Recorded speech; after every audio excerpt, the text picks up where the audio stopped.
আসসালামু আলাইকুম রহমতুল্লাহ বারাকাতুহু। জি বলেন। জি শায়েখ, আমি আমেরিকার নিউ ইয়র্কের বাফলো থেকে বলছি। আমার প্রশ্নটা ছিল কোরবানি রিলেটেড। যে আমি যতটুকু জানি যে আমার পরিবারের পক্ষ থেকে আমি কোরবানির ইন্টেনশন করছি এবং কোরবানি দিব, কিন্তু এখানে যেহেতু আমি একটা আনাম গরু দিতে পারি না আমেরিকাতে, তো আমরা 7 ভাই মিলে দিতেছি। এখন আমার ওয়াইফের উপরে যাকাত ফরজ আছে, তো এখন সেক্ষেত্রে কি আমার ওয়াইফেরও কি আলাদা করে আরেকটা নাম বা আরেকটা কোরবানি দিতে হবে, না আমি যে একটা ইন্টেনশন করছি যে আমার ফ্যামিলির পক্ষ থেকে আল্লাহর জন্য একটা কোরবানি দিব, ওইটা আমার আদায় হয়ে যাবে? জি, সাহেবের নিসাব মানে জাকাত দাতা, জাকাত দেওয়ার শক্তি সামর্থ্য থাকলে কোরবানি ওয়াজিব, এটা হানাফি ফতোয়া। প্রথম কথা, কোরবানি ওয়াজিব নয়, সুন্নাতে মুআক্কাদা। একমাত্র হানাফি মাযহাবে এবং সালাফি উলামাদের মধ্যে শেখ ইবনে উসাইমিন রাহমাতুল্লাহ আলাইহি এই ফতোয়াটিকেই প্রাধান্য দিয়েছেন, তিনিও বলেছেন ওয়াজিব। তো আবার হানাফি মাযহাবে যে ওয়াজিব সেটা কিন্তু ফরজ নয়। ওয়াজিব আর ফরজ আবার হানাফি মাযহাবে পার্থক্য রয়েছে। যেমন সালাত ফরজ, কিন্তু কোরবানি ওয়াজিব, পার্থক্য অবশ্যই আছে।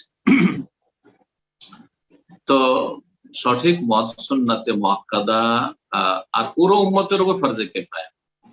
আমাদের প্রত্যেকের উপর সুন্নাতে মুআক্কাদা, যারা শক্তি সামর্থ্য রাখেন, আর পুরো মুসলিম গোটা দেশবাসীর ওপর, মুসলিম যারা রয়েছে যে কোনো দেশে, তাদের ফরজে কিফায়া, মানে কিছু মুসলিম অবশ্যই কোরবানি করতে হবে।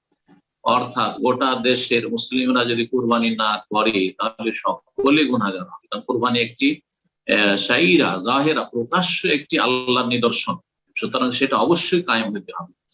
যেমন আজান অবশ্যই হতে হবে, জামাত অবশ্যই হইতে হবে। গ্রামে জামাত হচ্ছে না, আজান হচ্ছে না, এটা চলবে না, ঠিক ওই রকম। তো কোরবানি গুরুত্বপূর্ণ একটি ইবাদত, তবে এর সম্পর্ক জাকাতের সাথে নেই যে জাকাতের নেশাব হইলেই কোরবানি ওয়াজিব হয়ে যায়। এটা শুধু হানাফি মাযহাব এর সঠিক মত হচ্ছে যে এর কোনো সম্পর্ক নেই জাকাতের সাথে। জাকাত হয়তো দিতে পারবেন, অনেক লোকে জাকাত দিতে পারে না, কিন্তু প্রতি মাসে খেতে সামান্য কিছু বাঁচে, এই সামান্য করে বাঁচিয়ে বাঁচিয়ে বছরের শেষে জিলহজ মাসে কোরবানি দিতে পারবে, কিন্তু জাকাতের টাকা নেই, নেশাব নেই তার কাছে। তাকে সে কি কোরবানি দিবে না? হ্যাঁ, অবশ্যই কোরবানি দিবে। সংসারের খাওয়া দাওয়া খরচ ইত্যাদি এসব খরচ খরচা করে যদি কোরবানির পয়সা থাকে তো কোরবানি দিবে। তাহলে বোঝা গেল যে জাকাত দাতা হওয়া এই শর্ত নেই কোরবানির ক্ষেত্রে। আসল মাসআলা আপনার যে আপনারা 7 ভাই একটা গরু দিচ্ছেন, 7 ভাগ জায়েজ রয়েছে। একটি ভাগ একজনের পক্ষ থেকে হবে না একজন ও তার পরিবারের পক্ষ থেকে হবে, এটিতে ইখতিলাফ রয়েছে। কিন্তু ভাগ নেই মকিম অবস্থায়, ভাগ শুধু সফরের মাসলা। এটা 1400 বছর ইতিহাসে এই ফতোয়া ছিল না, এই ফতোয়ার বয়স 25-30 বছর। জি, ভালো করে শোনেন বিষয়।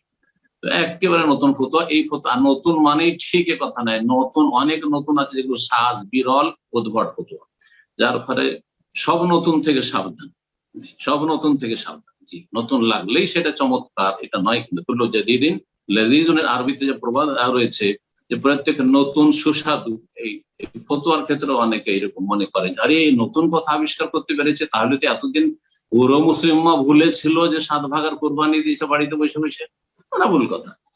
এখন আসল বিষয় আসি যে আপনারা 7 ভাইয়ে 7টা ভাগ দিচ্ছেন, একটি ভাগ একজনের পক্ষ থেকে শুধু হবে না একজন ও তার পরিবার, তার যারা সদস্য রয়েছে, স্ত্রী ছেলে মেয়ে, তাদের পক্ষ থেকে হবে? এই ক্ষেত্রে ইখতিলাফ রয়েছে, এবং এই ক্ষেত্রে ইখতিলাফ সুযোগ আছে, কারণ আগে থেকেই দুটো মত চলে আসছে।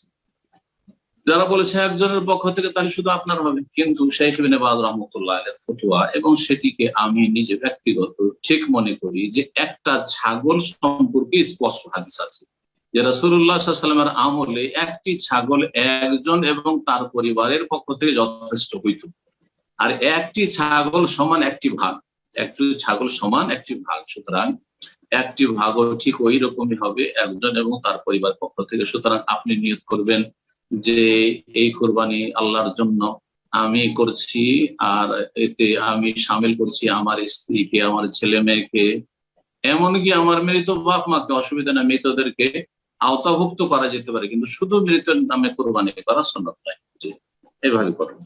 জাযাকুমুল্লাহ খাইর।